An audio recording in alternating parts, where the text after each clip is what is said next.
जय जगन्नाथ जय सीताराम राधे राधे। आम सदा बेले जदि किसी विपद पड़ुचे तो आम भांगी पड़ुचे अर्थात नहल ना आम भगवान शरण पशुचे।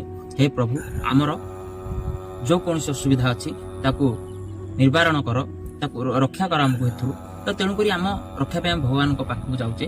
आज ये कलिजुग सबुठ जीवित ठाकुर हेले हनुमान महाराज।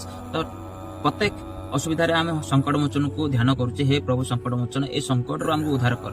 आपण जानिछंती जेते हनुमान तांको मां को गर्भरे थिले माता अंजना को गर्भरे थिले से केते असुविधार सामना करिसंती। बहुत असुविधार सामना करिसंती। तो तांको असुविधा जगह रे हमर ए जो समस्या जो असुविधा किछु नहीं आगे ए समस्या को सामना करबा से भगवान को डाकंतु सत किंतु टिके असुविधा जदि आम पूजा करुचे आम किसी असुविधा हो जाए दोष दौचे प्रभु तुम पूजा करके लाभ कौन आम जब असुविधा किंतु आर अर्थ आम सुविधा आम पूजा करचे